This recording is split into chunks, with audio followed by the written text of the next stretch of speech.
to Beyond the Ring, a podcast that covers all things in the stock show industry, from the informative to the insane. Starring Chase Hummel here. I'm just here to consult.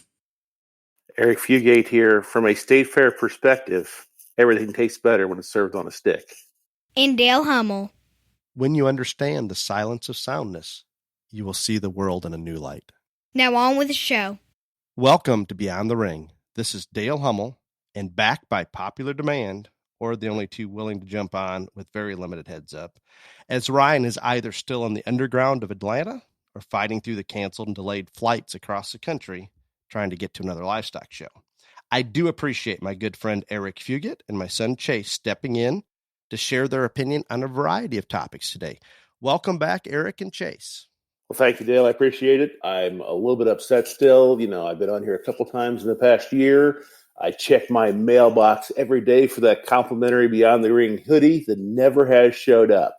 Never once. I think that's on Ryan's agenda. He is in the apparel department manager. I even talk probably weekly to Mr. Matt Clays, and he's equally as bent as I am that he hasn't got one yet. Of course, he's moved on to bigger and better things, so he needs three-piece suits now versus hoodies. But I myself being recovering from my little cancer bout, could really use something to cover my head up when it gets cold, and it just never shows up. Understandable. Now that you've said this in front of Clifton, he is the organized one of this bunch. It may happen.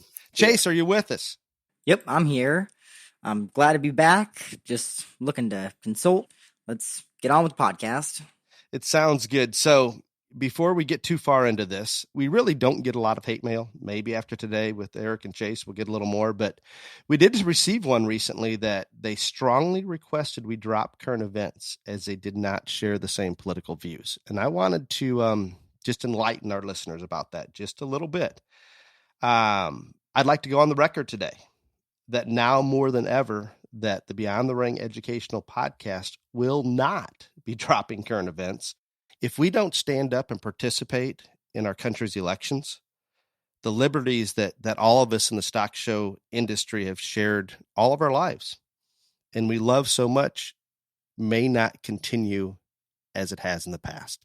So please, if you're listening, try. I'm not saying watch the news day and night. I'm not saying be out there protesting, but pay attention to what's going on and get out there and vote this fall. It is absolutely critical, and you'll understand that maybe even a little bit better after we get through the current events today, because it's getting wild out there, guys, and I'm very, very concerned, as I am all the time. I'm always concerned about China, but it goes even further into just our own country and where we're going. Where would you guys like to start, Eric and Chase? We obviously we're recording on Tuesday morning, and guess what happened last night? Mr. Fugate, do you know? Trick or treat at Donald Trump's mansion in Mar-a-Lago, is that right? Yeah, would you confirm that, Chase, or no? Yep, Mar-a-Lago down in Florida. Yes, we had a raid on Trump's residence. And at this point, guys, I don't even know how to put it into words. When we have something that goes this far, and we've weaponized the DOJ and the FBI to this level, I just don't know how we turn around. It's more like a communist country or a third world dictatorship where you just wouldn't expect these things to happen right now. And there's so much hypocrisy, and I'll let you guys tune in before I go too far, but it's just amazing. And I know that we were actually all three working on a skillathon information last night and trying to prepare for a state contest and things like that. So we didn't have a lot of time to get into just all the details of the Trump raid. I caught some of it this morning, and I'm sure by the time this podcast drops, there's going to be a lot more information that comes out. But it appears they were looking for documents that Trump had taken from the White House that they would like to put into the governmental archives. Whether it's classified, not classified, you would assume that it is classified, and they went in and basically busted open a safe and raided his office and took boxes of paperwork out. I just have a hard time wrapping my head around why that would be a raid rather than a request that, hey, we need these documents. So it's a little confusing to me. Eric, do you have anything to share or Chase on this one? Well, I'll jump in and say I read a little bit about it last night as well after you guys left. And the first thing I keep thinking is, this is a little like Trump in that nothing ever is half-assed. it's either full bore or nothing. And so we just can't call and say, hey, I need a couple of binders from you, Donald. I mean, we got to go in and make a big statement on the opposing side to go in there and do something. And that's what it kind of sounded like. But then again, haven't we all gone on spring break and decided to steal a beer sign or maybe a cup or something from the restaurant you're at and bring it home from spring break? Sounds like that was what Trump did. He just got back from spring break and wanted a few mementos and grabbed a few extra papers that may or may not have stayed at the White House and brought them back home with him. And as such, there they have them. I don't think it has anything. It sounds like it had anything to do with just being grotesquely above the law or breaking the law in any huge manner. Just basically, he took some mementos with him of some kind that may or may not be classified. And instead of just going through the proper channels, the opposition's got to find some way of making a big statement, and vice versa. Trump's got to make a big statement about how egregious it is at the same time. So it's a little bit of a piss and match from my perspective over some items that may or may not have been requested to stay behind. It has fired up the base. I mean, the country right now, I'm telling you, if there's not something there, it's not going to go well for the Democrats. If there is something there, I don't know how terrible it could be, as you mentioned. And Chase, I know you haven't talked about it a lot, but where are you at on this one?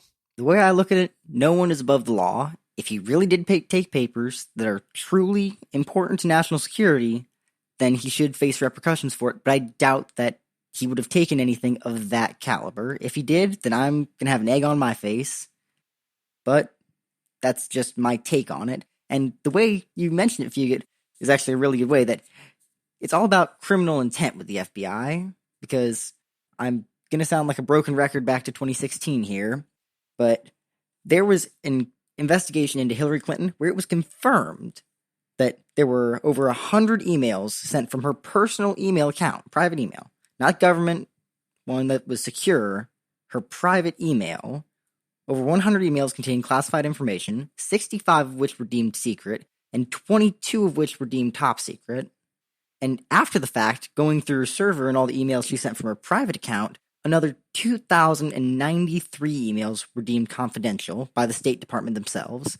And the FBI labeled it, in their investigation, extremely careless, but didn't charge her because they claimed there was no criminal intent, which to me is bizarre, because if I run a red light accidentally and there's a cop watching and I say it was an accident, he is still going to give me a ticket. Makes perfect sense. So a little bit of hypocrisy here. When we have proof of what went down with Hillary's classified top secret emails that left the White House or went from a secure email site to her personal site, that's okay. We don't have charges. We don't have anything. When Trump takes some documents out of the White House, all of a sudden we raid his home. Beyond that, has anybody figured out why they went to the one in Florida? He's got multiple homes. He hasn't been living in that home, it sounds like, for the summer. Sounds like that place is even kind of closed for business during the hot months of the summer. Why? I mean, did they have it on good authority that that's where this cache of documents were? And Eric, that's a great question. That's all that it can be, is there had to be somebody that had tipped someone off that, hey, the documents are here in this safe at this residence or at this specific residence. There's no way they just randomly decided to go to that one. There had to be either somebody in the Trump organization.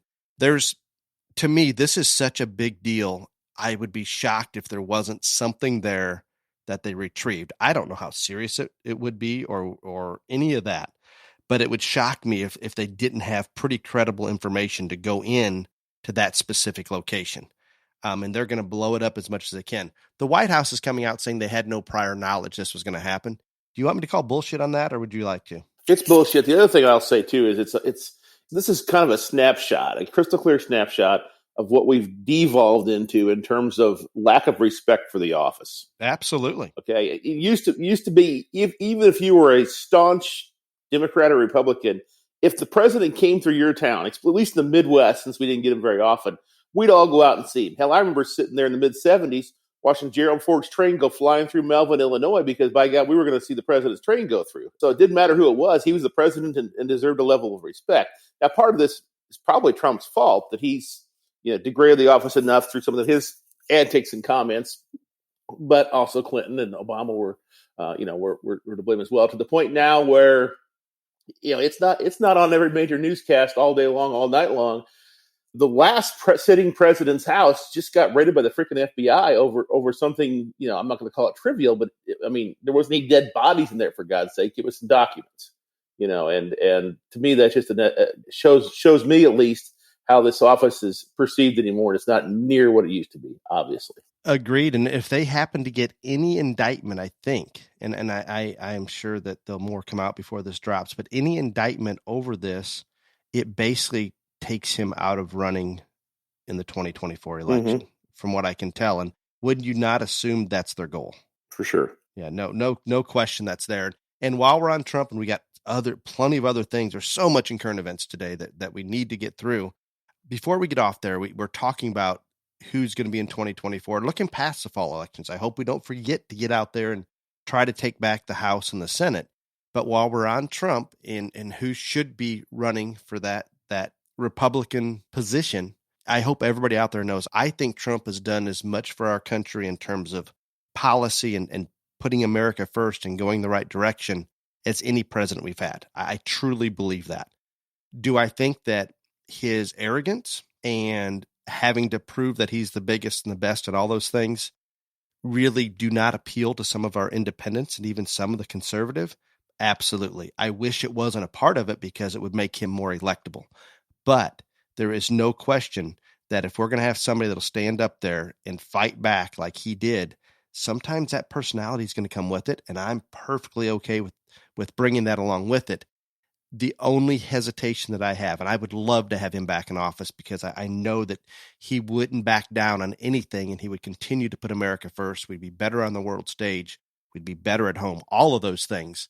My worry is because, and I'm just going to say, because of that arrogance level, I worry if he's electable. Where are you guys at on this one? Well, I'll let Chase chime in a second here. I'm talking too much, but we have watched the last two election cycles and realized that it's damn near a 50-50 split. It's just that scant few percentage points that sit there on the fence, which I can't figure out how to make it on the fence anymore, that really determine the election. And so that probably is the devil right there from a Trump perspective, is that I don't think that his aggressiveness and lack of political savviness when it comes to just knowing when to shut up will ingratiate those 2 or 3% that somebody else who's a little slicker politician might well be able to do. I'm with you. I don't doubt for a minute that he's done more. I skew probably towards the Republican and the conservative side fairly seriously, but at the same time, when we had a Democratic, more left type of leadership in the office, I always assumed, okay, I'm a white, middle-class, middle-aged American. My life's not going to change that much because I'm, like it or not, I'm, the demographic that probably doesn't have a whole lot of political needs from that standpoint that some of the more disenfranchised minorities might have. I've always said, but my life's not going to change that much. And it really didn't with Obama or Clinton that I can remember. My income stayed the same. My expenses stayed the same, to a certain degree, some things here and there. But what Biden has showed me is with the wrong type of leadership in there, and by that I mean leadership that's poor, not that their intentions aren't good, but the leadership is poor, my life can drastically change and has dramatically changed since then. And I don't care what expense you look at. It's costing me more to live right now than it ever has. And so, when you have a person in there or a leadership group in there that is this adverse to the majority of the population, and probably all the population to a certain degree, their lives have appreciably changed. It costs more to live now, and it's not as comfortable to live as it was before. So that's why I think it's more than critical that we turn this over and change this back to somebody else who may have a little more understanding of their constituency to a certain degree. Absolutely. And I'm going to insert before Chase comes in, mine changed with Obama. The Obamacare insurance plan, I was self-employed at that time and still am. I went from affordable insurance to where I'm paying an outrageous premium for my family each month with almost zero coverage. I believe we had to hit $60,000 as a family in terms of our deductible before they would pay a penny.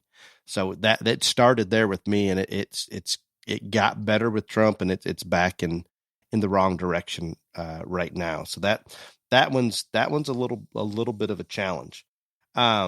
And we have a bunch of others. I'm going to bring Chase in here, but we're going to go to just a little bit different direction. And the Trump raid's huge, so we spend a little more time on that. But we can't not talk about the issue with China and Taiwan right now, with Pelosi going there and everything that's happened. And I don't know, good or bad, if Pelosi should or shouldn't have went there, but her and the White House should have been on the same page. Pelosi's over there defining Taiwan as an independent country. The same day, the White House is coming out and saying, we haven't changed anything. Taiwan is still under the umbrella of China. It's a total mess beyond belief. And by her going over there, it gave China a reason to ramp up things. Their live exercises around Taiwan in their airspace. It's not good. This is exactly what we saw from Putin doing his practicing, or I guess simulations along the Ukraine border. And then later he went in, same thing with China. At this point, I don't think there's a lot we can do about it. We can't get weapons to Taiwan soon enough, just like we didn't get weapons to Ukraine soon enough. The only thing we could have done is, if Trump was still in office, projected a stronger USA on the world stage, where Russia and China would have been nervous to pull what they're pulling right now. At this point, we're not there. They're going to go into Taiwan, and I don't think there's a damn thing we can do about it, and I don't like that at all. You know where I stand on China. Chase, help us out here. Where are your thoughts on it? My stance on China and Taiwan, it's ridiculous. America is saying they're a country in every regard, except for the president, the one man at the top of the pyramid. Apparently, either nobody's told him, maybe his handlers forgot to give him the memo, but Taiwan is functionally its own country. We have a separate embassy that is technically not called an embassy in Taiwan. We have different trade deals with Taiwan. Taiwan says it's not part of China. Well, the only two people that think in any capacity that Taiwan is part of China is China and Joe Biden. Fugate, you got an opinion on this one? It's wrong. That's about all I can say. I mean, but China's going to do what China wants to do. Let's be honest. I mean, And at this point, we really can't do anything. We're in a position, our hands are we're behind the eight ball. We should never have been here, but that's where we're at. Yeah, it's just wrong. Well, we're way long on current events, and I've got many more things I want to talk about. I'm going to give Pelosi a little bit of credit for one thing, and I despise that lady like no other. And I think this is partially to do with the cover up from the same day her husband's in court, the investor or the insider trading going on. She all of a sudden goes to Taiwan and gets the attention off that. So I think that was part of it. But she has been very hardcore against China's human rights violation. She's been anti-China for a long time. I'm going to give her credit there, and I appreciate that. We have all kinds of other things we can cover in current events, but we're going to move on because we've got a great main topic today, and I'm pretty excited about it. It's going to be good. I think at this point, with Ryan missing in action, unfortunately, we do not have a top 10 BTR JLA list. Confident he will be back. He will get a flight that actually takes off and not canceled or not delayed. And we'll be back at full staff next week with the BTR JLA update. Before we go on to the main topic, we're still in blistering heat in parts of the country, while stock show families are showing at state fairs, county fairs, everything in between. You know where I'm at in terms of the importance of getting fluids into show stock, and fortunately, Show Fresh H2O shares the same opinion. They have used science to develop a dechlorinization product that, when away from home, you simply add to the water, and in return, the animals are much more likely to drink water. This is there's no other single thing you can do while on the road with your stock to make them, or to help them get along better in the ring, than keep them hydrated. It's that simple. Chase, just how extreme do I get about making sure our stock drink at the shows? Before every show, and State Fair especially, he'll have us load up 40, 50, 5-gallon Menards buckets full of water from home, pile them into the trailer, have them stacked floor to ceiling almost, because he is guaranteeing that the entire time we are there, that our stock are drinking. No, it's really that simple. And while we speak of State Fair and we're going a little long, Mr. Fugate, we're getting ready, and this will be your first year without something at State Fair. Well, Maddie packed it up last year and took her job before State Fair, so I was unencumbered last year too. A couple of things. First off, Dale, how many Menards buckets do you think you own? Let's start there first. I do not know. A lot. Chase, a lot. Estimate. You can count things. You've seen the green Menards buckets? I've seen the blitzkrieg of buckets that show up at a show when Hummel Livestock rolls in. I am very serious about water intake. I very am. I'm going to say in excess of 100. It gets worse. Yeah, it gets worse when you're rolling with the cattle too. Secondly, so adding this stuff to the water is much like what I'll be doing at State Fair. I'll be adding some things to my soft drink as well. It just might not be something to make it more pure. Similar State Fairs going on this week. We're all packing up. It looks like in Illinois, and since we're very Illinois centric, the three of us on here, it looks like weather's going to be cooperative for a change there. It doesn't sound like we're going to have biblical type of floods or famine and heat like we've had in years past there. So I won't need to add quite as much hydration to my drink, but I'll probably need to add something to the drink just to get the day going a little smoother, especially when I have nothing to do there except just my presence. It should be enjoyable for you. Low stress. I'm looking forward to it. So my child is coming back from Nebraska for the weekend to soak in the goodness of the Illinois State Fair. We'll probably try to find some shrimp on a stick. I was over there yesterday actually and drove around over there picking up some stuff. And I did a flyby of all the various food stands and restaurants to find out, where all the important places were, where the Tom Thumb Donut place was located at, where the giant skillet was that makes the quesadillas and tacos that we love so much, and places like that. So now I've got a kind of a holistic view of the fairgrounds and where things are. The Bud Barn, for those interested, the Bud Barn is not moved, so it's in the same spot. So we're good to go there. Checked out the band schedule there a little bit as I drove past it as well. So everything looks to be in order over there for me to have a relatively stress-free week, and hopefully we'll stay plentifully hydrated when it's all said and done. And Chase, anything you're looking forward to for State Fair? Oh, how can you not look forward to the State Fair? You got your butter cow, your cream puffs, your steak on a stick. Steak on a stick. See, we were big on the shrimp. I can't go down the steak. I can't go down the steak on a stick, Chase. I can't do it. Everything's better on a stick, Dale. I think there's pizza on a stick there somewhere too if you look for it. So yeah, if you put it on a stick, it's awesome, man. So yeah. Okay, we're going into the main topic, and we were debating on what the title is, and we're going to give you a couple titles, but the official one, and this is so people will understand when they thumb through the hundreds of episodes that they may have an idea what this one's about. Movement Misunderstood. Even though we kind of like Silence of Soundness, maybe even better. I just don't know that people are going to get what that is until they get further into this. While we're on this topic, it is ironic that I have these two as contributors today. As Eric's wife would tell you, it was a terrible idea to bring Eric on, as I remember very well at one point in his life, showing hogs and selecting hogs, he could care less about movement more than anybody. Did not matter. We wanted a big old wampin' butt.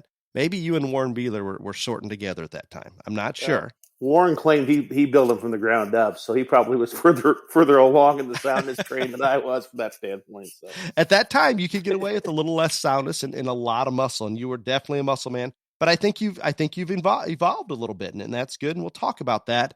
And Chase has had, I'm going to say, zero formal training on stock show soundness, but always enlightens me with an opinion that comes out of nowhere, and it makes me think a little bit more. So that is really good. So before we get deep into the topic, I would like each of you, and Chase, why don't you start out with this? Just give us a very brief definition of livestock soundness in terms of feet and legs or livestock movement, what you see it as.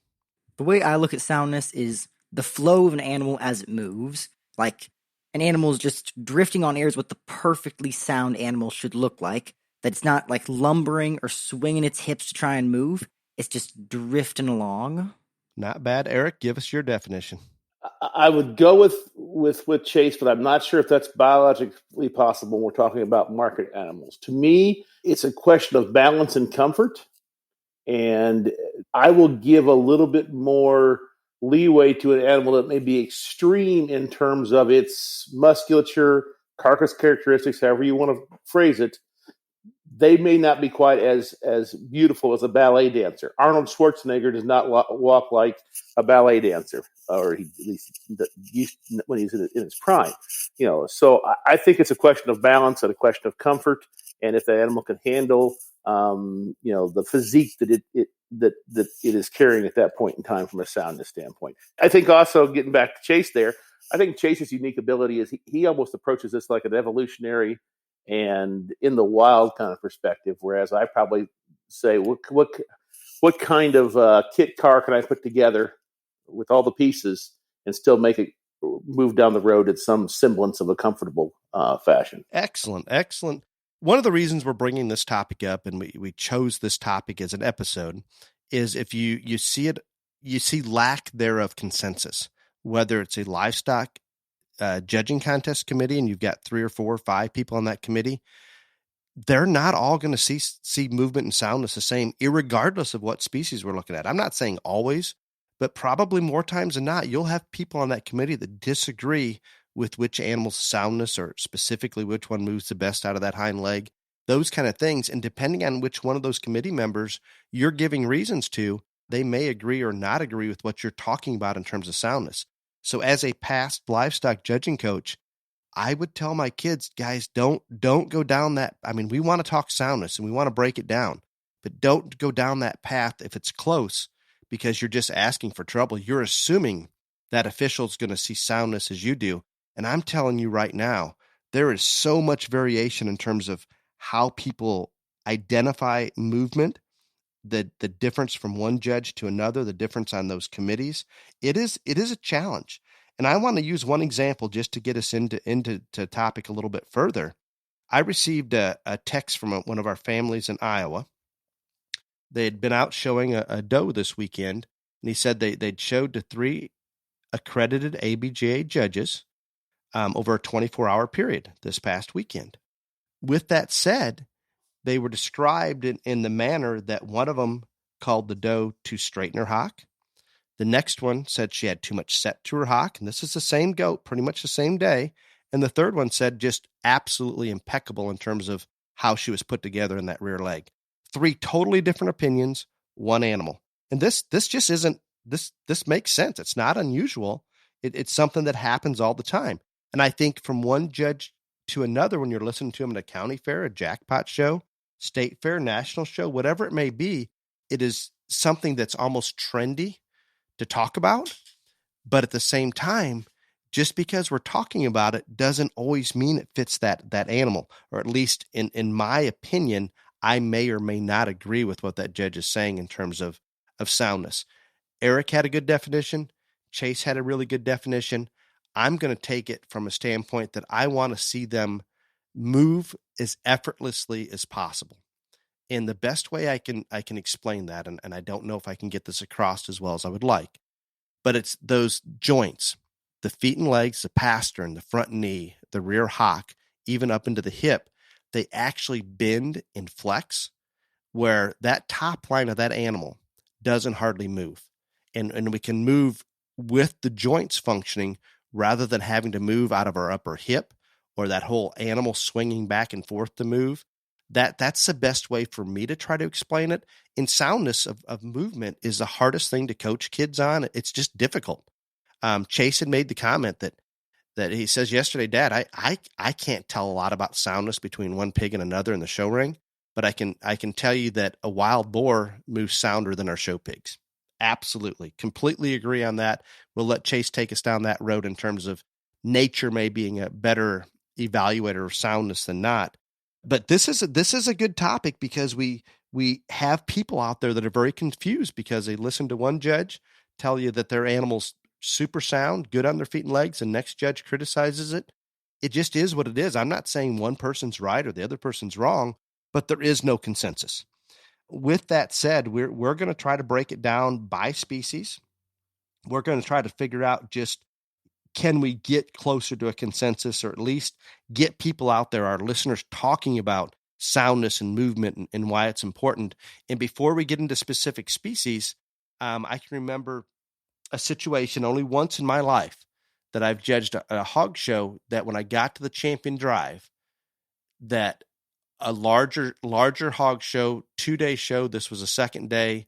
The hogs have been on concrete for a long time. They've been up in the show ring, all these things. And I think I'd mentioned this on one of the other podcasts, came out in the champion drive and it was silent.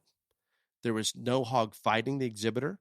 There wasn't any of them that were struggling to move, any of those things. And I know even a sound hog might want to get back to their pen, but more times than not, when we have an animal that's acting up or having difficulty, or they don't want to go, it's because they're uncomfortable. And in this situation, I stopped and made a comment.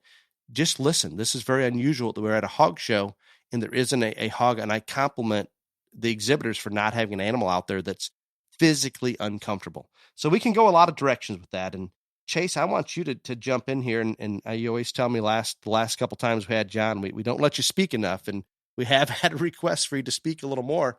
Give us your analogy of Mother Nature versus the show ring judge.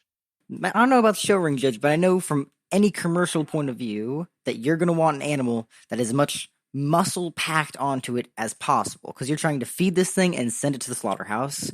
And in a feedlot, that's not that bad of a deal. It just has to be able to lie down, get up to eat and drink, go lie back down again. Out in the range or the pasture, then you're going to want a little more sound of an animal. And so you have those two conflicting views in the show ring, whether you want a range animal, like a range cattle or a feedlot cattle. Pigs are a bit of a different beast, for lack of any better words, but in nature, you want the soundest animal possible. It's about energy conservation. It's about speed. It's about silence. Those are all important things for an animal to have in the wild. It doesn't want to be tromping through the brush and sounding like a, cow walking through a china shop. It wants to conserve energy as it moves. It can't be lumbering, swinging itself around. And it wants to be able to move if it has to. Because assume a predator comes along, if it's swinging its whole body just to make a couple steps, odds are it's not going to get away. Fair enough. Mr. Fugate, tune in. Yes, good analogy, Chase. And I would say the best way of saying that in nature, it has a very effective way of weeding out the cripples or the unsound ones, because those are the ones that die first. Those are the ones that the wolves eat first, or those are the ones who can't feed their family because they can't reach out and grab those buffalo in the wild. So I think that's part of the reason why we have what we have in the wild from a standpoint of comfort and structure. A couple of notes I made while Dale was talking there. To me, the frustrating thing, and we'll get into this in a second too, is we've got away from everything that has any scientific basis from an evaluation standpoint. It's very easy to measure back fat on an animal, any species of animal, on a carcass, or even to a certain degree live. It's fairly easy with ultrasound machines and everything else out there to measure the amount of muscle in a particular spot on an animal, with ultrasound, or once again in a carcass, and we can report that in there as well. I mean, if you want to get as ridiculous as talking about hair on an animal, we can measure the length of the hair. If you want to talk shag on a pig, or woolliness on any animal for that matter, you can measure the hair if you really want to. So that's easy. I mean, those type of things are very easy to quantify and see, because we can linearly or quadratically measure that stuff. When it comes to soundness, there's no measurement. I mean, people have tried. Horse guys are better at it than most of us are in terms of stride length and those kind of things. The cattle we talk about going in and out of the same hole ones, they're walking and those kind of things. That all makes sense, but there's no way. So it's really in the eye of the beholder. And what frustrates me, and I've seen this more often than not with some judges who are perceived as being some of the more forward-thinking, leading-edge judges in the swine side of things, is they'll sit there and they'll give me a class of reasons, and it's such a eye of the beholder kind of skill that they'll be talking a pig, not like they saw it yesterday. It's sitting there in the ring, and I'm looking at the pig while they're talking it, and they're talking about rear leg structure and how good it is, and I'm sitting there going, that is the biggest bow-legged son of a gun I've ever seen. How the heck can they say that? But they believe that, and they were paid to judge that day, and they're God that day, so they're right and I'm wrong. But to me, that's the biggest problem is sometimes the language and the pig just don't quite match when we get into this. In addition, and you guys have discussed this in past podcasts, we've got away from talking much about carcass merit, carcass traits, finishing in cattle and those kind of things. We don't talk about that much in the show ring anymore. They do more probably in the livestock judging set of reasons, but in the show ring, very, very rarely do we ever take the rail or discuss rail characteristics with them. And so now what are we going to talk about? We're going to talk about hair and skin. We're going to talk about shag and pigs and those kind of things. And we're going to talk about soundness, because if we don't, what else are we going to talk about? I mean, we're starting to limit ourselves pretty hard about what we can talk about in this particular animal if we don't reach out there and discuss what we think we see in terms of soundness, whether it's there or not. And sometimes we've got to invent the soundness and convince the audience that, as well as ourselves, that is the way it is, and that's the way that goes. Last point I got is, in my mind, it's diametrically opposing to what we're trying to do in the show ring, which is to make them as extreme as possible. Now, Mr. Hummel will tell you he's trying to advocate that we try to find the extreme sound ones. But I think if we try to find the really extreme sound ones, that's going to suck the muscle out of them. That's going to suck the look out of them and make them very average in terms of everything else if we get them sound enough. We don't see a bunch of big, burly, heavy-muscled wild boars out in the wild. We see them pretty lean and mean with big old tusks that can get up and go. And, that's the biggest thing I see too as well is you got to pick your poison here. And I've chosen to pick my poison to make them as extreme as possible as long as they're still in balance. And so my point is, whatever their structure is, whatever their soundness level is, I want to wrap as much other product as I can with that, as long as it doesn't impede them. And they may not be super pretty, but they've got to at least be comfortable and sound good on the move. So I agree completely with this. And that the best point you brought up, and I'm glad you brought it up, is the subjectiveness of soundness in evaluating movement in show stock or any livestock. It is subjective. We can't put a measurement on it. We can't ultrasound a back fat. We can't ultrasound that ribeye or measure that hair length or whatever it is. It's a debatable topic that is subjective from one judge to another. I don't know if we're ever going to have a solution. There's always going to be that question mark that this judge looks at it differently than Judge A looks at it differently than Judge B. And there's no question this is happening. Eric has made several points here how it is happening. So I'm at the point, and I still will talk about carcass terms when I'm judging steer shows, and there's still the Scott Greiners and the others out there, Mr. Skaggs and some that do that. But there is a growing trend in the younger crew that's sorting shows. We don't talk, and Ryan to be the first one to come out and say he does not want to hear a carcass term on any market animal in the show ring.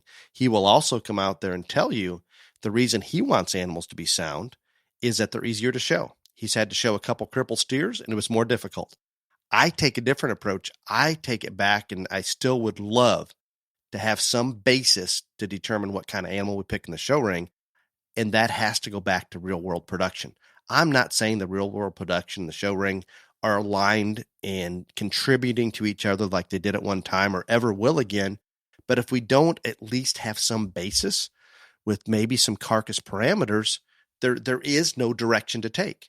Zero direction to take. I don't think that we need to go the most extreme in terms of muscle or any one area, because if we just go back, where's consumer preference for loin eye size in a pig or rib eye size in a steer? We've got to stay at least within a certain realm. Now, that doesn't mean let's make all animals complete. I don't like that because we get a lot of average. We have to sort them on something. And I'll tell you what, get within that window of muscle, get within that window of finish or back fat, whatever species we're talking about, and then let's put that cool front end in them. Let's attach that neck pretty high, put all the bells and whistles on them. As long as they can get out and flex and move, I am absolutely all in. Now, that animal's easy to describe, near impossible to genetically put together and manage in that show barn from an environmental standpoint. So there are a lot of differences out there, and I want to briefly break it down into each species and talk just a little bit about it and try to bring Eric and Chase into it. And we're going to start with cattle. And in my opinion, if we talk about movement differences in cattle or maybe where they have issues, a lot of cattle flex pretty good in the front knee. Some get a little farther forward or a little straighter fronted we talk about, but they're usually pretty good there and sometimes a little straighter in that front pastern. But where I see most of the problems in our show cattle is in that rear hock, in that rear pastern. From the standpoint that we simply don't flex well enough, we're a little straighter or stiffer in both of those. I can even watch cattle, and when you really study them, a lot of these cattle will have to pick up that entire hind leg. The pastern flex is very minimal. The rear hock hardly moves at all. There's almost no bend or flex to it. And in that situation, they have to lift that leg up from their upper hip. And it's a lot more work to do that than if that pastern would flex and that rear hock would flex and they can set up and down effortlessly, where you get that top line and that animal just glides.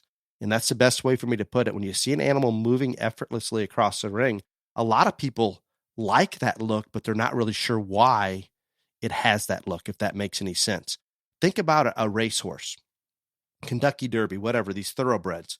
They're built for speed, so they have to be flexible. They have to be all of these things.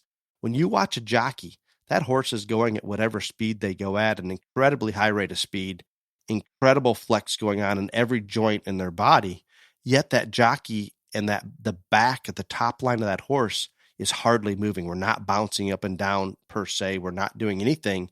It's just effortless movement because all those joints are flexing so well. With that said, that's where I'm at in cattle, and we hear a lot of differences. Chase brought up, how sound do we need a market animal? I don't think we need them as sound as what we do breeding animals, because I'm going to take breeding animals back to longevity in the real world. And if they're good on their feet and legs, they're probably going to hold up in a confinement hog barn or out in the pasture or whatever it may be a whole lot longer. And that's where I'm at. Eric brought up the point. How sound do we need to make them in the show ring? I don't have an answer for that, and I don't even think we can debate that because it's going to continue to change. But if we're not talking carcass terms, as Eric mentioned, we're not talking some of these other things, then that becomes something that we talk more about. And maybe that's why it's more prevalent right now that we're seeing discrepancies from one judge to another, because we're talking about it more, because we have less of the other things to talk about. With that said, in cattle, Chase, break down, you talked a little bit about the feedlot. Break down your thoughts on the breeding animals versus market animals. I'm not quite the livestock expert here, but for a breeding animal, that's like you said, you need it to last, needs to be able to move. But for an animal that's going to slaughter, that soundness can just be thrown out the window, because all it needs to do is, like I said, walk to the feed bunk and then walk onto the trailer to go to the slaughterhouse. This thing can just be piled on with as much meat and muscle as you can. Mr. Fugate, you'd agree with that market side, wouldn't you? To a certain degree, I will. And I always find it funny, the people who are really, really soundness freaks will look at a given animal that's approaching market weight and say, it'll never make it to market weight because its feet and legs can't handle it. Well, guys, it's damn near there. It's 95% there, and it's made it this far. So it may have to compensate. It may not be pretty, but it's going to make it. I realize the show ring is completely different, and it's kind of convenient that we chose to ignore Ryan, not to put him on today, because he would have been very vocal about not trying to attach too much real world stuff in it, where I think Dale and I, and now obviously Chase, that skews that way very, very hard. But to me, the biggest difference is market animals, we're putting muscle into the equation, whereas in the breeding side of things, we probably don't put it in the muscle quite as in the equation. Whether we want to talk about it or not, we need to put it in there, because let's be honest, if we don't have market animals, we don't have livestock, production livestock. We don't have production livestock, we don't have show rings. So consequently, the reason why we have steers, goats, sheep, and hogs from a perspective at all is because at some point in time, somebody's going to consume the product out of those animals after they're harvested. So therefore, we've got to talk about it from a market perspective, and we've got to put muscle in the equation. So where's the synergy between muscle and soundness? I contend, Dale, and this may not be the best place to put this in at, that I contend that it may not be near as highly correlated as we all think it is. Because quite frankly, the way I think about this, we've talked about soundness in livestock since the evolution of livestock evaluation, whatever that was, when the caveman decided he wanted to domesticate the T-Rex, I guess. I don't know how long back we want to go. We've talked about soundness. And from my perspective today in 2022, getting ready for the Illinois State Fair, they're not going to be any sounder this year than they were 20 years ago, 40 years ago, 60 years ago, probably less to a certain degree than they were back then, more or less because we probably put more muscle into them. And we've had the tools to do that, and some, nutritional tools, physiological tools, all that stuff.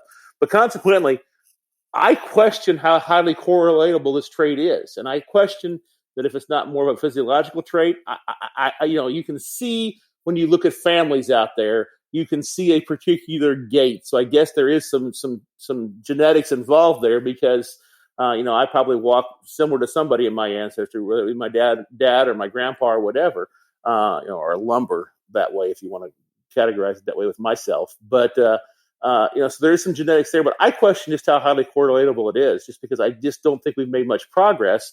If anything, we've decided to put emphasis elsewhere and declined more than progressed from a soundness standpoint. And I'm not sure that's a bad thing. That's just the fact of the matter right now. And I think that that's a good point, but I don't know that I can reach out and say that it's not as heritable or there's not as much correlation from one generation to another.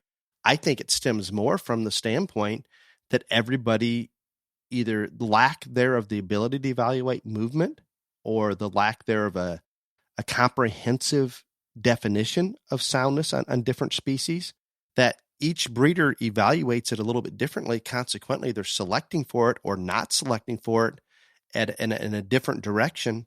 And if you're not sure on something, it's probably not even on the radar. I'm sure it's heritable, obviously, to a certain point. I don't believe it's as easy we can put muscle in and take muscle out in one generation, period. It seems like we cannot make an animal sound in that effortless movement. And I want to reemphasize when I define soundness, it's for that animal to be able to like Chase said earlier, float across the ring with little to minimal effort being put into it. The joints are actually flexion. We're not having to move out of the top side of our body to get there. So I don't know. And I can't say that it isn't heritable, because you're right, Eric. In the hog ring, I think we've made progression. We've gotten hogs bigger framed, and we straighten those joints out to make them taller. We've gone through cycles where I think there were times that we were more unsound than now. I think maybe there were times when we had the little short squatty guys that were maybe a little bit sounder than now. But I think in general, we're about as sound now as we've ever been. And that's not very sound. When I watch those hogs come at me that are turned in on those front feet so bad, and some of them that are so straight in their hock, they're busting down on the rear pasterns to compensate because they have to have some flex somewhere. And if they don't, their entire hip has to sway back and forth just to get from point A to B. And we're on the cattle topic, so we're drifting just a little bit, but it's interesting how even between Eric and I, and Chase brings a different opinion in that there is some differences there. And we're going to move off of cattle onto pigs. And with that said, Eric, just a little bit, it's interesting because of the quicker turnover and the shorter gestation and can breed back sooner, all those things with pigs, we will see these cycles probably happen faster in the pig arena than the other sheep, goats, and cattle. Tell us just a little bit, Eric, and again, where you think we are now compared to where we were in the past relative to soundness, and where do we go in the future? I think it's a whole different level of soundness or unsoundness that we look at it now than before, for several reasons. You talked about style. I don't think we're any more structurally correct now than we have been back in the heyday of the muscle hog and the walking carcasses, as some folks used to call them, those kind of things. Those were more front shoulder and front end and front knee kind of issues with those hogs more so than rear legs. I think now a lot of the pigs issues now, we still have as many front leg issues as possible. It's some to go in and out of those kind of things. But to me, it looks like it's more of a rear leg set and a rear leg and a perception of a good rear leg and how it moves. The other thing I will say, and this goes to all species, but since I'm very United Species the pig thing, this is where I'll talk about that. We've got more tools right now at our disposal to make hogs sound that aren't over and above genetics than we've ever had. And by that, I mean joint supplements to give some ease of comfort in the joints that takes a hog or even like a person like me that, I've got 2 fake knees now and take some joint supplements just to try to keep my joints going and moving in an old man's direction, I guess, from that standpoint. But we have those first off. So there's supplements, nutritional additives that can take a hog that may be questionable in terms of comfort and make it more comfortable. And then we're doing more and more shaping and modification of feet now than we ever have, especially in the pig side of things. And I'm not talking about completely illegal stuff that a lot of folks... Time out. We got to have a timeout. First off, the Fugate supplement cart tends to be large. Would we agree? I'm a pariah on this thing for my supplement cart. Number one, I understand that, and I've heard that, and I'll wear that moniker. But I told you my theory and my rationale behind it. It's not that I think there's any one wonder drug out there. I've just got a lot of them. And to me, the way I thought about it, and like I said, I've gone through some health challenges, so I'm more adept to taking these things now than ever. Every human that's concerned about their longevity and their health is taking some type of supplement, whether that be a vitamin and mineral supplement. Agreed. Or so don't tell me, oh my God, I'm going to get up in the morning and take 3 different minerals and vitamins and whatever else supplements and enhancements that you want to talk about. And then you can't go out. So your pigs have never been short on a supplement, you don't think? No, not at all. And like I say, I don't think there's that one wonder drug out there. I've said this before, I'll say it again, but there are several things out there that can give me a 1 or a 2% enhancement.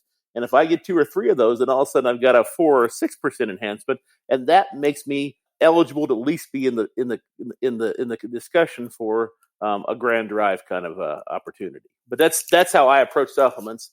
And since there's not one super drug out there, one super pill out there to give everything, that's why my supplement box, or my supplement card, as you call it, is probably fuller than most. But that's how I approach things. Now, you know your cousin Doug, who I consider one of the most intelligent people in the world, and I have discussed this. Oh, he ridicules me. Once again, I'm not very only concerned about your calcium phosphorus ratio and how much actual feed they're getting relative to supplements. But beyond that, I am with you there. And when we think about just like what you've talked about a little bit there, these pigs, and you put it very well. I can remember when we had pigs really straight fronted and we had to try to ease them down on that front end. We went through that cycle and we made them bigger and cooler fronted all of a sudden and very quickly. But you're right. I think we have the front feet turning in, but maybe not as straight in the front knee as we were at one time.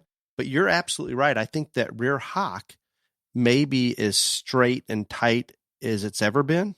And consequently, and I just mentioned it a little bit ago, if we can't move the rear hock, Eric, would you agree, and we haven't had this discussion, that sometimes it forces that pastern to break down a little more so they can flex somewhere? Even if we see soundness the same, there's a priority difference, period. There's so many things that complicate how soundness of feet and legs or movement is going to impact that animal in the ring, because we see it differently. We expect different levels of soundness of movement, and we prioritize it differently. It's almost impossible probably to get a consensus, but we have to be able to do a little better. And I apologize. I interrupted you before you talked about some modification on the feet that we have to do. Yeah, we'll talk about that too. But Dale, doesn't that even get back to our initial discussion in politics as well, or in the state of the nation? It's difference in opinion, and if you can accept and tolerate somebody else's vision and version of what they think, and this is the same thing here. If I don't at least recognize my wife has a different perception of what a animal should look like from a soundness perspective than I do, and we can have some type of casual discussion about that doesn't involve coming to blows, then that's no different than talking about right, left, red, blue, whatever you want to call it. No, I would agree with that. Maybe it's better that we try to all at least see the differences, even though we have different priorities. So long as you're talking the differences right, and that's where I have a problem. I've watched some very, very highly respected judges, or respect is not the right word, judges with big names that are judging big shows, and I watch them at different levels of shows, and I'm going, I just don't see this the same way. And maybe I'm the one who's wrong. Don't get me wrong, but I see it completely different. And then when I talk to my friends who are grumpy old men and women like me, they kind of see it the same way I do. So I can't figure it all out. But back to the modification. Sometimes it's different from outside the ring than in the ring. Exactly. Hard to understand that, but definitely is. No, you're right. Back to the modification thing. Yeah, we're doing more of that. And like I said, there's now don't hold back here. I want you to tell us about building feet and putting shoes on pigs. Okay. Don't hold back. No, and I'm done, and I can't, and I'm not going to throw anybody under the bus or anything, but it's done. And it, to a certain degree, I had to convince my wife to do it on a few pigs that we had, more or less because I kept saying we're getting beat by pigs that have this done, so why not?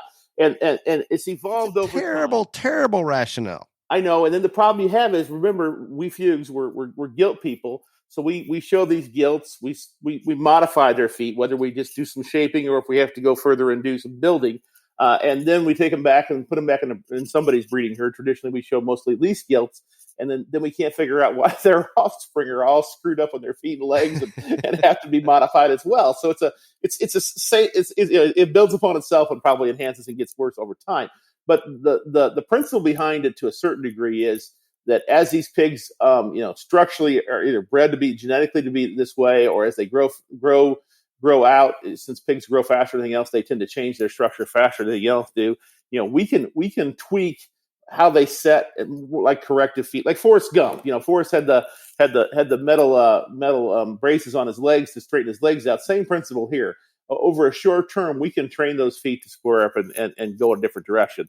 The art form to all this is, if you're going to do it, you damn sure better not have any of that adhesive or epoxy or whatever you want to call it, glue, however you want to look at it, on their feet when you show up at a hog show. And so you want to train them, you want to walk them, you want to get it on there, get them trained, and get it off as fast as possible. By get it off, I traditionally mean if you walk them long enough and on some surfaces that may not be quite as soft as you'd like them to, that stuff will wear off. And in theory, if you do that, they should be trained and will walk differently, at least in the short term, enough to get through a show. But The guys that kind of get in trouble is it's 2 or 3 days before going to a national show somewhere, and they look down and see a whole bunch of glue still stuck on the foot. Then what do you do? Then that becomes an issue. And I want to make sure that we're clear here. I appreciate Eric discussing it. We're not promoting putting fake feet on pigs, but you know what? When we're trimming and shaping a little bit, that's really no different than trimming feet on cattle, Exactly, or what we're doing on goats or lambs. But let's make sure let's make sure it's a training situation, not a repair during the show. And Dale, it gets back to what the ultimate purpose of a market hog is, and that is to, at some point in time, it's going to probably enter the food chain, unless something unfortunate happens to that animal in the process. If it enters the food chain, and you've heard the Chicago packing house theory that we use everything but the squeal, they're going to use the feet in something, whether it even be dog food. And so if we're putting some type of plastic that sticks to the animal, adheres to the animal as it's going forward into the food chain, we have adulterated that market animal, and as such, we are federally in violation of the law. And so that's actually a felony. Exactly. So that's where this thing really comes down to. If you're going to modify, if you're going to go down that path, and I'm not saying you should or you shouldn't, I'm not going to judge that. Be well aware that on a market hog, you could be breaking the law if that thing enters the food chain. Up until that time, I don't know if I have a problem with it. But once that animal goes to slaughter, it's no different than withdrawals and residue. You're violating the law if it's still got something on it that could adversely affect the food product in a negative way. Excellent. And we're going to move to sheep. And Chase, we kind of blocked you out of the pig one. I apologize for that. But as we move into sheep and goats, we're going to talk just briefly about it. And I'm going to introduce where I think it is in the sheep side. And Chase, I want you to come in and kind of give your opinion a little bit. But as we look at sheep in the show ring, to me, it's difficult. They may be as difficult as goats. I think it's easier to see movement in cattle or evaluate movement in cattle. I think it's maybe the easiest to evaluate movement in pigs because pigs aren't inhibited by your hand or a halter. They're able to flow without anything touching their body or inhibiting them. Where cattle that are broke real well almost lead themselves, or even a goat may lead themselves. Even lambs, if we can just put our hand under that chin and kind of let those things go on their own versus inhibiting their movement by pushing that chin up because they're going a little too fast or trying to pull a little to get them to go harder. Anytime we take that head and neck out of their natural carriage position on a lamb, we're probably going to inhibit their movement. So when you're in a show sorting these and you see one that maybe is pushing its top a little bit or not taking that fluent stride or moving as effortless as we can, it's sometimes difficult to decide, okay, is it because of the restriction of the showman on that head and not allowing the animal to get out and go, or is it a skeletal issue? So it's hard. It's very hard to evaluate in sheep. I think the extreme differences we can see, I think when an animal's pushing its top real bad or just real short strided behind, those things where we're trying to have to move out of our upper hip, we can certainly see some bad pasterns, and we talk about it a little bit more in lambs because that's one thing we can see. So that is a little bit different. But Chase, you talked to me just a little bit on our way home last night relative to some of the negative things if we look at nature, Mother Nature, and using that as an example that natural selection has selected for sounder animals. Mother Nature does a better job of truly evaluating soundness versus a judge. We want everything in square shapes, and we have a different vision of what we want in our mind. So it's hard maybe sometimes to blend that. But Chase, give us some positive and negative on trying to make, and we can even categorize it together a little bit here, sheep and goat sound and what may happen as we do that. What we're talking about here with goats and sheep is that I think you say it's hard to judge their movement more than cattle or pigs. I think it's also hard to judge their movement because I think they just move better. It's hard to distinguish between them because a pig has a big old lumbering gait, and it's night and day when you look at a boar versus a pig. But if you look at an ibex, a boar, do you mean a wild boar? Yeah, I'm sorry. I'm used to talking about wild animals. Boars, livestock term. But yeah, between a wild boar and a pig in the show ring, it's night and day. Between a buffalo and a cow, a show cow or show steer, you can notice it, but it's not as bad. But between wild sheep and goats and the sheep and goats you're going to see in the show ring, I'd say it's a lot harder to notice that difference, that they haven't been quite as modified as the other species. In terms of our selection pressure. or change. Yes. No, and I think if you turn the animals loose, not inhibiting their movement, when you watch a lamb go across the lot or the pen or a goat, compared to it, and it sounds crazy, but compared to a wild goat or a wild sheep, you're probably right. They're athletic, more athletic, we would say, than our domestic cattle and hogs. Eric, you have an input on our sheep movement. You're out of my sphere of influence here to a certain degree, your expertise. I think you nailed it. Perhaps at least goats a few years ago were closer to the wild goats. We've had fewer years of selection pressure, period. Yeah, exactly. And so that's the way it goes in this thing. We can modify them so good. And I find it funny sometimes, we all live on these on social media and see this, but there's this one famous Facebook post where they take a pig or a animal, all different animals from 100 years ago and now, and show how much they changed. Well, how they show the wild boar versus, the commercial, not even commercial show animals now, and the same, and buffalo versus a show steer now and stuff. They're not the same animal. They just aren't. I mean, we've made them different. We've use selection pressure and animal husbandry to make them better for what we want them better for, and so it's completely different. So I guess we can't judge them to be as sound as their counterparts in the wild, and that will eventually catch up with itself in goats as well. Makes perfect sense, and I want to move on to goats. We talked about sheep a little bit, but I think in general the fact that we have our hands on that head inhibits how they move. I'm not opposed. I think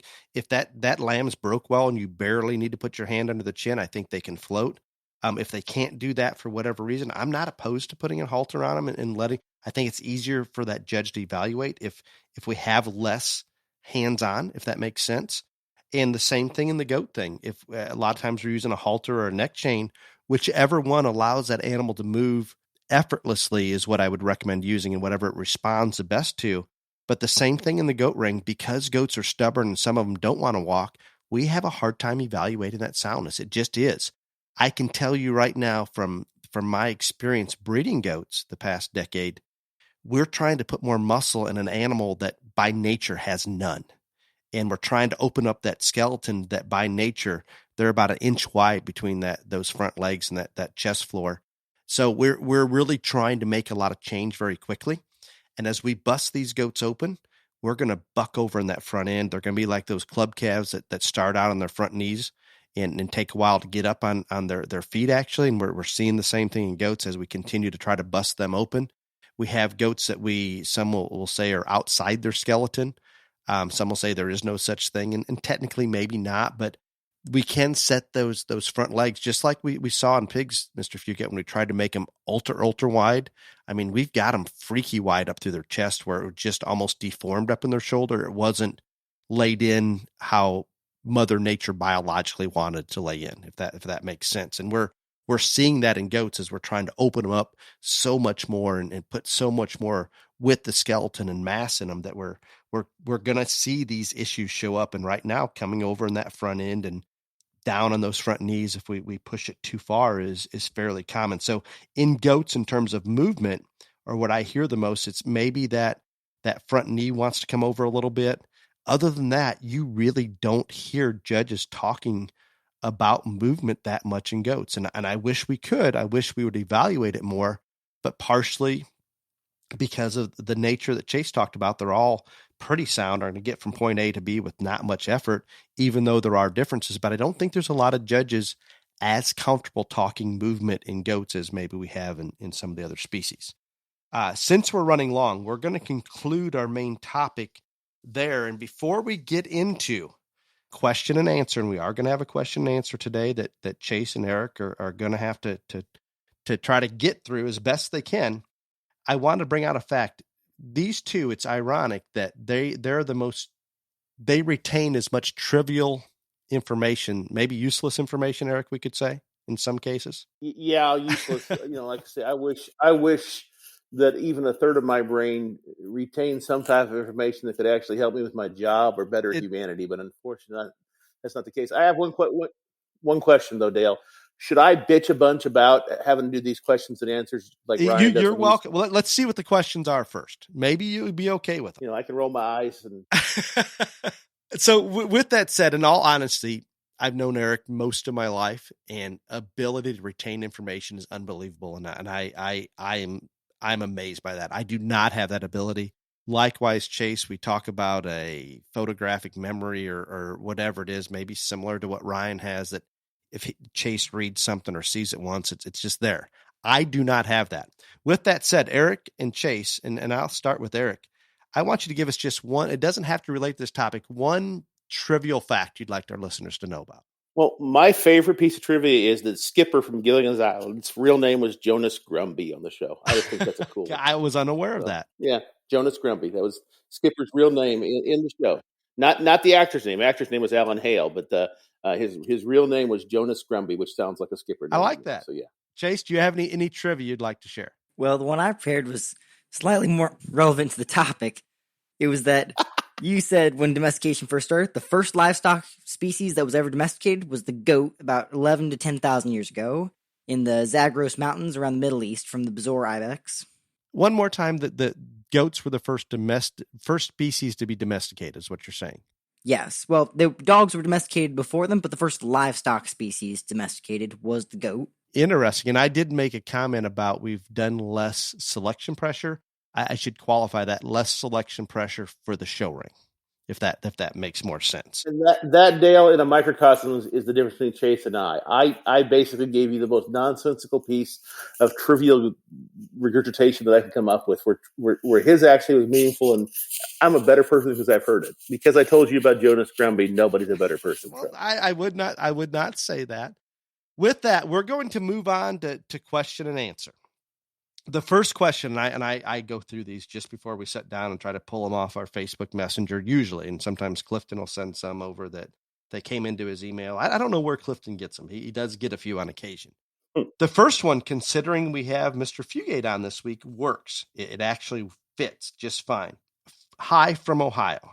Quick question. What is the opinion about showing a down-eared cross? Okay, so first off, real quick interjection. My mind's going a different direction. Dale, we didn't talk about this last night. I forgot to ask you about this. A friend of mine was watching the Ohio State Fair, talking about Ohio and the Champion Drive. Did you realize in Ohio they show turkeys in the Grand Drive on the move with a stick, much like you do a pig? This could have been your trivial question. I knew they were there, but I didn't realize they actually. There is a still photo I can send you that he sent off his Walton webcasting of youth, 4-H youth in white lab frocks driving turkeys around the ring, loose with some type of driving apparatus. Yes, so I find that fascinating, almost to the point where I wanted to find a 4-H kid and move to Ohio next year to be part of the turkey drive, just so you can get in the turkey drive. Down-eared pigs. Yeah, I should have included that. I found that fascinating, but like I said, we can put that on the Facebook page if you want to see the still shot of these turkeys wandering around the ring. I find it fascinating. Okay, back to the question, Mr. Fugate. Relative to hogs, what do you think of showing a down-eared crossbred? Well, first off, you're talking to the king of the land race here to a certain degree, so I'm way in on the down ear. My theory is once the years go down, the fun goes up. So from that standpoint, love the down ear perspective. When I was growing up, the prototypical pig, and this makes me once again a grumpy old man from way back and get off my lawn kind of days. The coolest pig you could show was a Ham Duroc cross. We didn't have all the exotic Piatrain exotics that we have now mixed in there, and it was a down-eared, belted Ham Duroc cross pig. So I've grown up with that and tend to love it. I have no, you always hear these guys say good stock is good stock. I have no problem with it aesthetically. I think it sticks out in a crowd and makes it different.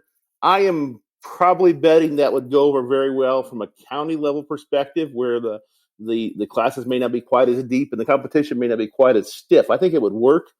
I don't know if I'm mad enough to spend a lot of money buying one on showpig.com or one of the other online sites and then turn around and take my high dollar show pig with down ears and think I'm going to ring the bell at the World Pork Expo or one of the other national shows or major shows that like Ryan has down in Texas. I just don't think that probably is ready to happen yet. I mean, we get some crazy color patterns now that a few years ago were poisoned, the solid black pigs, the calicoed up, kind of pigs as well, which I happen to love, but I'm not sure if the world's ready to see a major that's got down ears. Now, if you make it a calico pig with down ears, people would say that's right up my alley, and it probably is. But once again, I think that might not get across at a national show. I agree. I think fits well at the county fair, and I used to be more accepting of this maybe than I am now. The advantage that I see in the purchasing of a down-eared crossbred that might be really good outside of the ears being down, and some people are going to be opposed to it at the bigger shows, just a different look because you don't see it that much, is I think you're probably going to get that hog bought more reasonable, and that works out great at some of the county fairs and some of the jackpot shows. But I'm with you. I am not dragging a down-eared cross probably to one of the major shows just because most people are not going to be as accepting as, say, what you are to it. Is that logical? Yeah, and I also think to a certain degree, getting back to that whole color pattern, to get the down ears in a show, let's say market hog fashion, you've probably got to mix some Duroc in there. I mean, we could talk Chester, Landrace, Poland, whatever else as well, but the chances are pretty good that the people are doing this and put the Duroc in there. So you're likely to get some fairly unique color patterns at the same time you get those down ears. And that's nothing wrong with that. And quite frankly, the way I'm wired, if I'm judging a show, and I don't judge that many anymore, but if I judge one, by God, I'll probably get really excited because I just am wired differently that way. But I just think the guys that are trying to build a resume and move up the line, so much of what this world is dictated by anymore, especially by the younger judges, younger than I am, is just how good that pig's going to look on the backdrop photo when they're standing behind it, and it goes into perpetuity in the internet. And if they've got to stand behind a cattle hog with down ears, I've got a gut feeling they may not use it because they don't want to be seen behind it going on forever. Agreed. I can promise you I'd use a down-eared cross that's sound before a crippled up-eared one. How's that? I know you would. I wouldn't even hesitate. Translated, use a down-eared pig with no muscle in it before you use one that had some muscle. Or a down-eared pig with muscle as long as it's sound. Okay, I'm with you. Chase, I don't think you probably have a lot of opinion on down-eared versus up-eared pigs, but the next one you might be able to tune in on. And this question's a little bit longer, but I think a great question that I want to get in there. I listened to a couple of your showmanship podcasts, and I have a question. My oldest daughter is legally blind. She can get around okay without her cane and has only used in the last couple of years. She has shown horses and lambs for the past 9 years. A couple of years ago, we started asking if she or someone can let the judge know that she is legally blind. So instead of using hand motions, they can be verbal to call her into place. She is actually a very good showman and has her unique ways of ensuring the lamb is set up, but she sometimes questions her success because the judge knows she's blind. I'd love to hear your perspective on this. It's also sometimes frustrating because the judge may not know, and the ring help say they'll help her in and they forget to tell the judge that she's legally blind. Frustrating because she doesn't know they pulled her in or something. The judge sometimes becomes frustrated. What are your thoughts and opinions, or what advice can you give me? Do we basically, I think what she's getting at, do we let the ring help know? Should the judge know? Do we send somebody in with her? Where are we at with something like this? And Chase, you're going to come in, I'm sure, from a different perspective, and I want you to lead us off on it. You have to let the judge know, because I understand that there's that fear of other, like, they'll judge differently knowing the fact.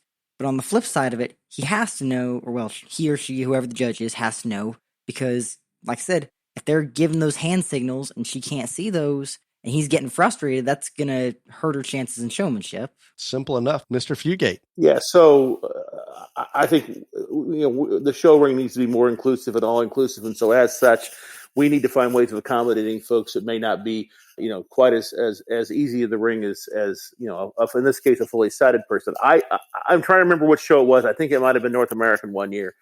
We had a visually impaired showman out there, and the judge actually put on for those classes. They not only told them that he was visually impaired, he or she, I can't remember which it was, but they asked if the judge would mind wearing an orange vest for that particular class so that they could locate him better in the ring. And that's a little different in pigs because we're moving around a lot more. But I thought that was very cool. And that might be a way also to, help the showman, but also alert the judge that, hey, things are just a little different out here in this class. Not that we need to be any more or less critical of that showman or that animal because of it, but let's try to accommodate them and do that. And I think it's a wonderful idea from that standpoint. So I've seen that as well, and that does at least bring light to those that are watching that there is a person out there that may have be visually impaired of some sort, and that way there's no question this is the situation. If it helps that showman, I think that's great. Let's do whatever we can to accommodate that and let them be as independent as we possibly can. But if help is needed, I'm perfectly fine with that. Absolutely. Our final question. comes in. I have a 4-year-old daughter and a 2-year-old son. We raise boar goats, and my kids are really starting to enjoy being in the barn and helping. This has also led them to enjoying going to the shows. They also enjoy going in the ring with me and showing our does. I assume this is obviously in an open show, not a junior show. My question is, in your opinions, would this be distracting having them with me in the ring? I only allow one at a time. They're both very well behaved. Second part, are there shows they should not accompany me, period, such as a national show? Have not been to a national show, but would love your input. Eric, you start us off. I think on the open show, if you want to bring a child in with you, I have no problem with it. I don't know if I totally like it, but I'm not going to protest it too much, so long as it's not obtrusive to the judging format or whatever. I have no problem in an open show like that, especially in a goat thing where they're in a little more control. We talked about Illinois State Fair coming up, and I was going to make a comment about this at the end anyway. I'm one of the superintendents for the Illinois State Fair Pee Wee Show, where our demographic is 8 years old and younger. So we have a lot of young kids, and sometimes they get very young. We stipulate in that, and this is different than what the question was, but I think it needs to be said.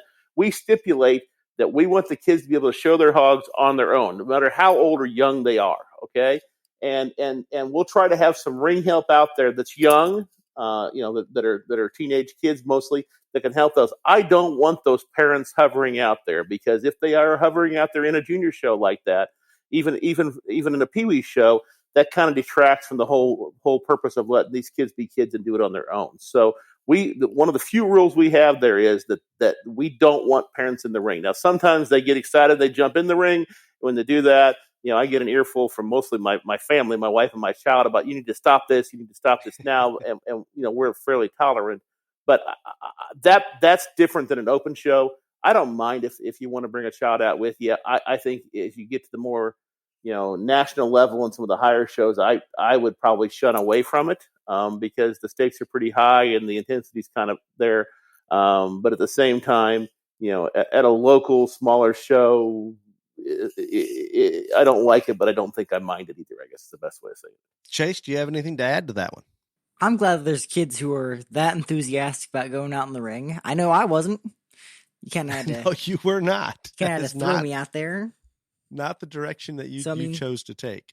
If it's not that big of a show, if like Fugate said, if it's just like a smaller open show, I say power to you. I'm glad the kids are wanting to get involved. And like the moment they're old enough to do Pee Wee on their own, I say let them fly solo. But right now, when they're this small, I think it's okay to bring them in the ring for some of these smaller to mid-sized open shows. Maybe you want to check with the judge first, ask them if it's okay before you go into the ring, if it's like a mid-sized show. But I feel like I'm glad he's getting his kids involved, and his kids want to be involved in the livestock community. Excellent. And guys, we ran longer than normal, but we had a lot of topics to cover, and with three of us, we all have some input to put in there. So I greatly appreciate you jumping in on almost zero notice and covering for Ryan here. And with that, I want to leave you with one thing. If I can just get across one thing to our listeners, and we're trying to understand movement, and it's so misunderstood, just think of that effortless motion. If you can envision an animal, which one takes the less effort to get from point A to B, that's probably a sound animal. It's okay if they toe out a little bit up front. It's okay maybe if they set their legs under just a little bit or hock in a touch, is because Mother Nature selects a little bit differently maybe than we do in the show ring. And don't forget that our purpose in the show ring isn't necessarily to make them look like what Mother Nature has in the world of soundness and escaping predators, but we have to balance everything. And it is interesting, and hopefully we can at least come up with a consensus and describe the differences, even though we have different priorities. With that said, thank you, Mr. Fugate. Thank you, Chase, for being here with us today on such short notice. Until next week, be safe. Let's go to Steak on the Stick. See you guys. See you.